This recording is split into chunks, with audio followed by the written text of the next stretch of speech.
안녕하세요. 이상투자자문 조성일 전문가입니다. 최근 1, 2년 사이에요. 유로존부터 시작해서 미국, 그리고 중국, 그리고 올해에는 한국의 그린 뉴딜, 또 최근에는 일본까지 시작하면서 전 세계적으로 글로벌 경제를 선도하는 경제 블록들이 일제히 그린 산업을 육성을 강하게 드라이브를 걸고 있는 모습을 우리가 보고 있습니다.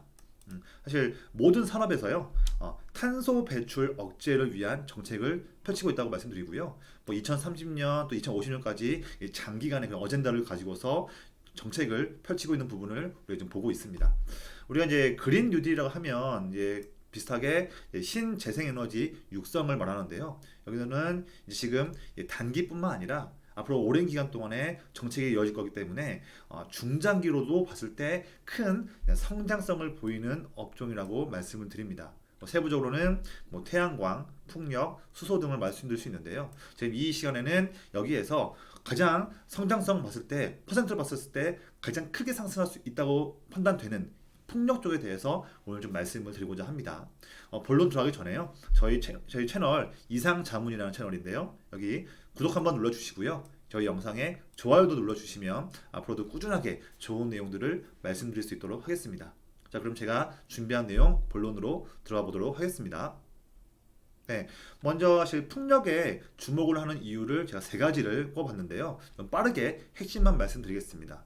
먼저는요, 미국의 바이든이 대선 당선이 유력합니다. 아직 지금 오늘 12월 22일 기준으로 봤을 때 한 2주 정도 남았죠. 11월 3일까지 남았지만 거의 지금 모든 부분에서 지금 바이든이 트럼프 대비해서 지지율이 높아 있는 부분을 볼 수 있고, 물론 4년 전 힐러리 때 트럼프 때의 대선 때와 좀 이렇게 오버랩될 수도 있겠지만 기본적으로 그때 당시보다 지지율 차이가 너무 크기 때문에 지금 상황에서는 바이든 쪽이 더 유리하지 않을까. 그렇기 때문에 미리 바이든의 핵심 공약에 관련한 종목들이 미리 움직이고 있는 부분이 있습니다. 자, 그래서 바이든이 당선되면 어떤 업종 쪽에 주력적으로 투자할 것인지 이 부분을 우리가 보는 건데요.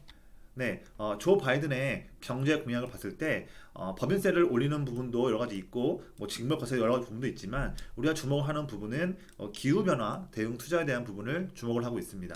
여기에서 2050년까지 탄소 배출 제로화 달성을 하겠다라는 내용 나와 있고, 특히나 클린 에너지 포 바이든이라는 기치 아래 앞으로 4년간 무려 2조 달러나 되는 막대한 그런 금액을 청정에너지 쪽에 투자하겠다는 그런 강력한 정책을 펴고 있기 때문에 미리 사실 9월달, 10월달부터 바이든 관련한 종목들이 미리 상승하고 있고, 최근에는 시장이 조정받다 보니 관련 종목들이 차익 매물로 인해서 조금은 빠져 있는 상황입니다. 이런 부분을 올해 저는 주목하는 부분이고요. 이게 단기가 아니라 중장기로도 주목을 안 받을래야 안 받을 수 없는 업종이다 보니 우리가 지금도 관심을 갖자라는 부분을 말씀드립니다. 그러면서 지금 바이든의 2,400조 원 에너지 공약, 그리고 미국의 풍력 산업이 잠재력이 풍부하다는 내용 나와 있고요. 그러면서 바이든의 지지율이 올라가면서 친환경 정책 관련한 종목들이 화세가 돌고 있다 내용 나오고 있습니다. 그리고 과거의 연준 의장이었던 옐런이 예측하는데 바이든 당선이 되면 아마 탄소에 세금을 무는 정책도 아마 미국이 진행할 것이라는 내용까지 나오면서 탄소 배출 제로를 위한 태양광 풍력 쪽에 대한 장려책이 내내 바이든 정부 때 나올 수 있다라고 내용이 나오고 있습니다. 두 번째로는요, 유럽도 대규모 그린딜 정책을 통해서 이 신재생에너지 쪽을 장려하고 있고 풍력도 마찬가지입니다. 그러면서 2050년까지 유럽 대륙을 탄소 배출 중립 대륙으로 만들겠다는 내용 나와 있고요. 2030년까지 이산화탄소 배출량을 지금보다 55% 낮추겠다는 그런 기치 아래 정책을 펼치고 있고요. 그리고 지금 스페인이 올해 초에 기후 비상사태 선포하면서 내용 나와 있고, 영국의 존슨도 이제 30년까지 모든 가정에 풍력 에너지를 보급하겠다는 내용도 나오고 있고요. 이미 지금 유로존 같은 경우는요, 태양광과 풍력, 신재생에너지의 그런 발전량이 기존 우리의 과거의 산업혁명 때의 그런 핵심이었던 석탄 발전량을 이미 추월했다는 내용도 나오고 있습니다. 그만큼 우리가 신재생에너지 쪽을 주목을 안 할래야 안 할 수가 없다고 말씀드리고요.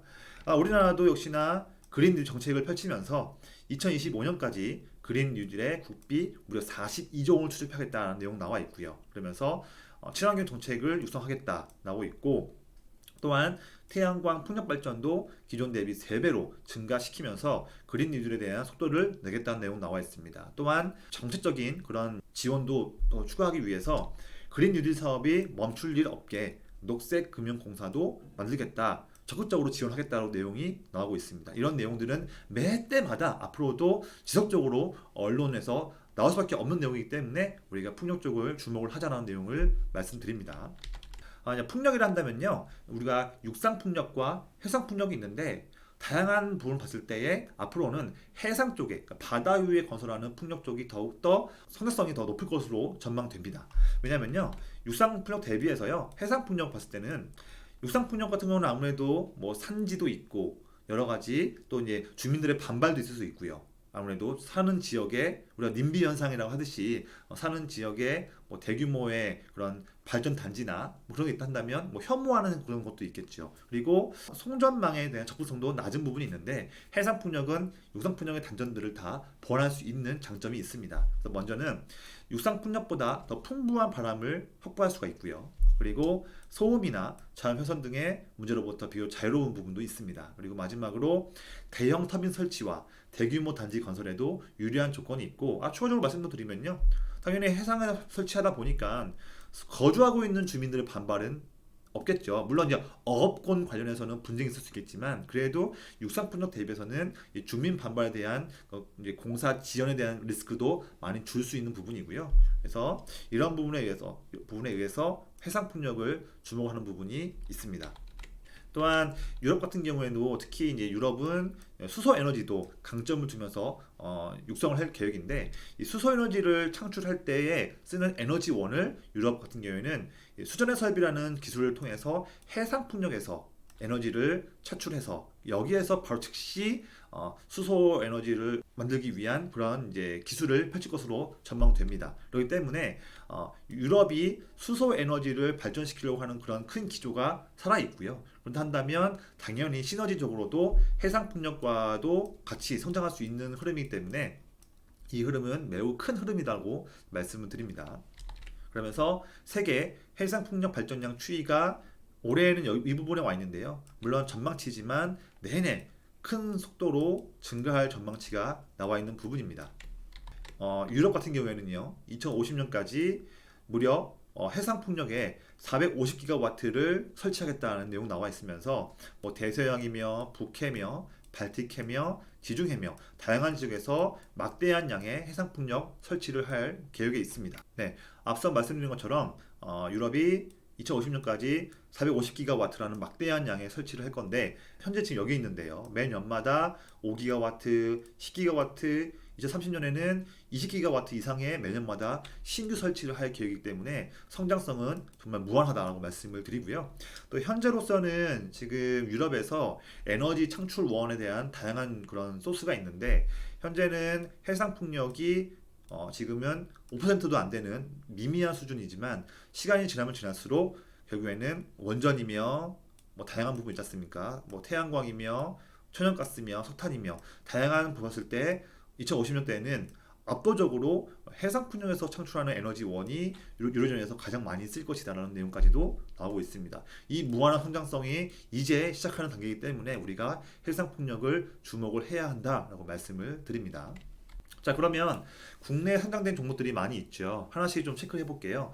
제가 이 표는 좀 풍력 관련 종목들을 봤을 때에 종목들을 좀 쉽게 좀 알아볼 수 있는 주가 상승률이든 뭐 시장 전망치이든 뭐 어떤 일을 하는 거든 수급이든 이런 거를 좀 알기 쉽게 보기 위한 표를 제가 임의적으로 만든 부분인데요. 지금 이 표 같은 경우에는 10월 21일 날 또는 20일 날 일대의 기준으로 만들었기 때문에 표에 나와 있는 이 부분들은 지금하고 숫자는 좀 맞지는 않는데요. 그래도 참고 삼아서 드리는 부분입니다. 종목 하나씩 좀 볼게요. 먼저 태온 같은 경우에는요, 글로벌 풍력 단조품 1위를 차지하고 있는 기업이고요. 원자력 풍력 플랜트 조선 등에 사용되는 핵심 단조 부품을 제조하고 있는 기업입니다. 그리고 두산중공업 같은 경우에는 풍력 터빈 을 만들고 있고, 또 해상 풍력 단지도 건설했던 이력이 있는 기업입니다. 그리고 동국 SNC는 풍력 윈드타워를 만들고 있는 기업이고 또 다수의 풍력 EPC를 하고 있는 경험이 있는 기업입니다. 네 번째로 CS 윈드 같은 경우는요, 글로벌 풍력타워 1위 기업이고요. 글로벌 풍력 발전을 하고 있는 전 세계 굴지의 그런 기업들 대다수의 모두 다 이 타워를 공급하고 있는 기업이고, 해상 풍력에 더 특히 장점이 있기 때문에 특히 미국, 또 유럽, 또 중국이든 다양한 국가에서 해상 풍력을 장려할 때 가장 크게 수혜받을 수 있는 종목 중에 하나가 이 CS 윈드 종목을 말씀드립니다. 그리고 CS 베어링 같은 경우에는 풍력 발전에 쓰이는 베어링을 만들고 있는 기업인데요. 대부분의 매출은 이제 제너럴 일렉트릭 GE에서 발생하는 기업이고요. 차후에 또 지멘스와 베스타스로도 공급망을 확대할 수 있는 그런 계획이 있기 때문에 성장성이 매우 크다라고 말씀을 드립니다. 그리고 이제 3강 MNT 같은 경우에는 우리가 해양 구조용 파이프라고 해서 후육 강관이라고 있는데요. 이게 해상 풍력의 타워를 지지하는 하부 구조물 장치를 만들고 있는 기업입니다. 그리고 유니슨 같은 경우에는 풍력 EPC도 하고요. 특히나 이제 풍력 터빈 쪽에 해당하는 기업을 일을 하고 있는 기업이고요. 마지막으로 SK D&D 같은 경우에는 원래 이 회사에 하는 일들은 우리가 알기로는 오피스 빌딩을 주력으로 개발하는 일을 하고 있었는데 최근에는 육상 풍력 발전도 운영하고 있으면서 차후에는 해상 풍력 발전도 국내에서 진행을 할 그런 계획으로 있습니다. 이 외에도 종목들이 많이 있지만 대표적인 종목들을 꼽아봤고요. 제가 이 영상을 통해서 제가 종목 추천은 아닌데요. 그래도 제가 좀 관심 갖고 있는 종목 한 가지를 좀 말씀을 좀 드리겠습니다. 네. 먼저 제가 지금 관심 갖고 있는 종목 한 가지는 바로 앞서 말씀드린 종목 중에서 CS 베어링이라는 종목입니다. 크게 매수 포인트가 네 가지가 좀 있는데요. 하나씩 말씀드리면 첫 번째로는 풍력 발전기의 핵심인 베어링을 제조하고 있습니다. 그렇기 때문에 육상 풍력이든 해상 풍력이든 이 풍력 발전 자체가 산업이 커지면 커질수록 더욱더 수혜받을 수 있는 매출이 증가할 수 있는 그런 기업이고요. 그래서 앞으로도 성장할 수 있는 폭이 크다라고 말씀드리고, 두 번째로는 현재로는 매출 대부분이 거의 90% 이상이 수출에 의지하고 있습니다. 또한 수출뿐만 아니라 아직까지는 벤더가 한 가지밖에 없어요. 굴지의 풍력 회사인 제너럴 일렉트릭, 여기에만 거의 매출을 의존하고 있는, 지금은 그런 좀 장점일 수도 있겠지만 단점일 수도 있는 그런 상황이 있는데요. 이거를 보완하고자 세 번째, 내년부터는요, 글로벌 풍력 발전을 선도하고 있는 탑5 기업 중에서 하나인 지멘스 가멘샤, 여기에도 내년부터는 납품하게 되고요. 또 내후년 2022년부터는 글로벌 풍력 발전의 1위 기업은 덴마크의 베스타스에도 납품하게 되기 때문에 앞으로 GE뿐만 아니라 지멘스와 베스타스로 연결되는 이 막강한 이런 풍력 발전 회사에 납품하기 때문에 이 기업의 성장성은 더욱더 크게 가파르게 올라갈 수밖에 없다라고 말씀을 드립니다. 또 마지막으로 지금 풍력 발전에서는 제가 앞서 말씀드린 것처럼 해상 풍력 쪽에 또 집중을 할 필요가 있는데 모 회사인 CS 윈드의 노하우를 통해서 내년부터는 해상 풍력 쪽에도 진출하는 부분이 있고, 또 CS 윈드의 다양한 이런 납품망을 통해서 그의 노하우를 통해서도 더 빠르게 해상 풍력 쪽에 진출할 수 있는 장점을 가지고 있습니다. 그렇기 때문에 앞서 말씀드린 것처럼 풍력 발전 종목들 대다수에도 관심 갖고 있지만 특히나 저는 개인적으로는 CS 베어링 쪽을 앞으로도 더 주목해서 좀 바라보고자 합니다. 제가 이게 추천이 아니기 때문에 제가 어떤 세부적인 가격대를 제시할 수는 없겠지만 그래도 정보 공유 차원에서 좀 말씀을 드리는 부분입니다. 자, 저희 영상 좋아요 한번 눌러주시고요. 채널에 구독하기도 눌러주시면 제가 앞으로도 오늘 말씀드렸던 부분뿐만 아니라 주기적으로 좋은 내용들을 꾸준히 말씀드릴 수 있도록 하겠습니다. 자, 이번 영상 마감하도록 하겠습니다. 성투하시고요. 감사합니다.